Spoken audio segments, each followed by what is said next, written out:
Assalamualaikum warahmatullahi wabarakatuh. Alhamdulillah,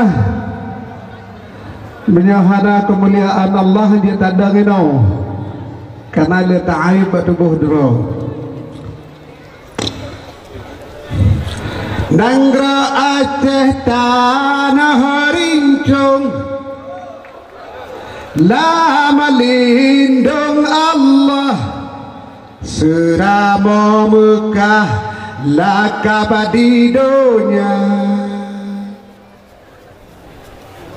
Nanggra mutuah wase melimpah pusaka kenebah indatu jaman melehah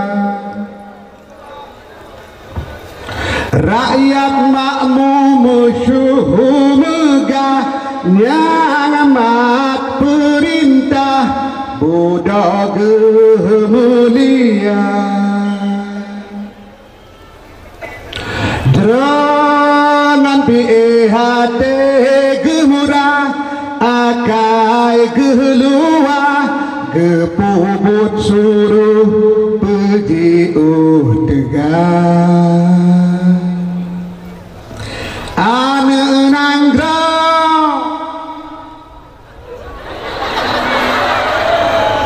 apa senang melepah takalan cedah garang dengan kah menuang tanah raya tatua nanggra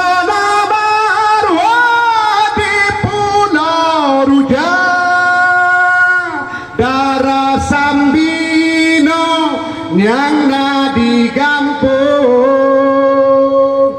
senang tak untung di dalam hati urang di Aceh bertaware gaseh begasa bila bila Asif tadi dia kan tak bohong tau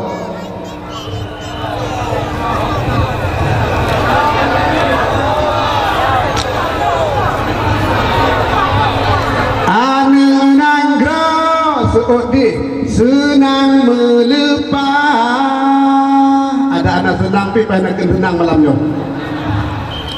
senang melepah seodi bah bendung bang ane nanggra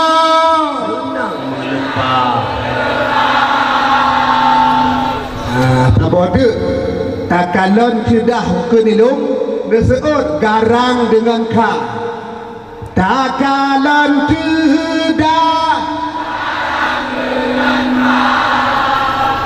menuang tanah raya tatua nanggra namarwa di Pulau Rujak senang tak untung di dalam hati jawab di darah sambino yang di kampung senang tak untung di dalam urang di Aceh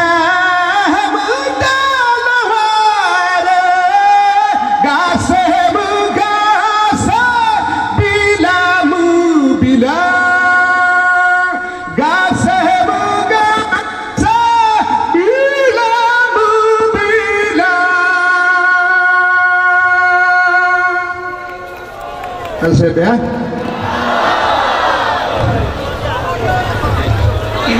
Alhamdulillah Ustaz kitanya kurang sehat betik tak jeduk ya. Amin ya Allah, amin ya Rahman. Tak mulia jamnya kitanya yang lain-lain itu lempegah lam insyaallah. Menyangkut dengan hal yang cukup santai ya bacut itu lempegah bahwa kitanya bersepakat narkoba merusak masa depan bang merusak masa depan bangsa. Hal-hal yang lain dibaca dari bahasa-bahasa yang lebih teruk, baik di Kompas TV, Jakarta TV, di TV One, dan bahkan berita-berita yang di berita-berita nasional insyaallah. Yang penting dalam hati kita Aceh bermaju, Aceh bersejah. Amin ya Allah, amin ya Rahman. Assalamualaikum warahmatullahi wabarakatuh.